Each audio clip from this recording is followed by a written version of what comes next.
especially as a leader, you do not have to just manage your own mental health, your balance, stress levels, but then you also have to take care of your team to make sure Correct. that the business doesn't suffer.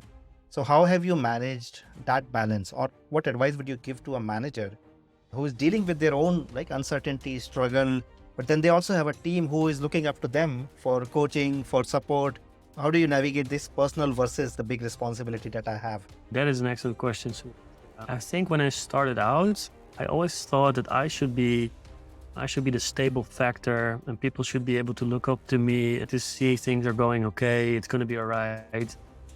Even though yourself, you have doubts, there's things going on you're not sure of, you would have to be that person people can look up to. I think that's how I started. I think a lot of people assume that that's the main thing of being a leader. But I think I've recently come around in the last couple of years that I think it's more powerful to say to your team, all right, there is uncertainty.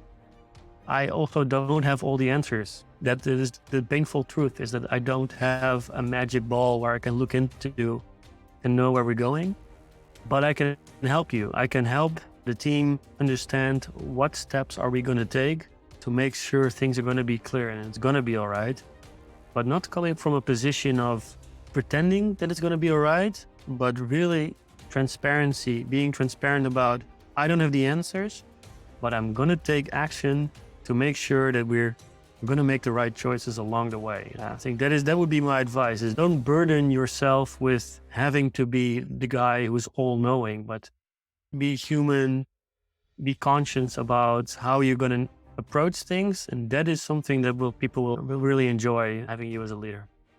Thank you. I love that answer. And I also love your honesty in the answer itself, because even in a public setting interview like this one, there's a lot of that notion of I want to be perceived as that. So should I really say that or not? Right. But what you're telling is right. Sometimes asking for help is basically not weakness. It could be a strength. And what I have noticed is that asking for help allows others to contribute. It brings participation. And anyways, pretending, people can really see through that. We are trained, we have evolved to really see fakeness or seeing that the person is saying, but there's something missing here.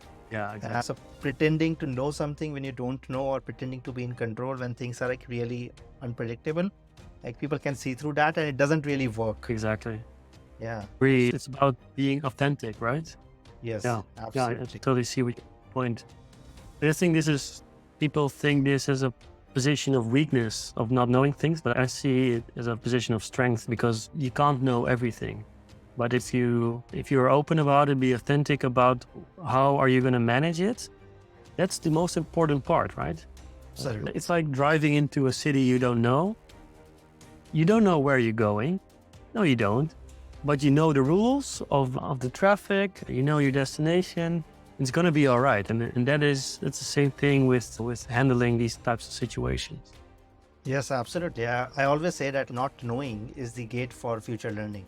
If you say, I know, then no matter whether you know or do not know, there is no scope for learning, because you close that gate, right? If you say, I don't know, then that's where you have that possibility for more learning.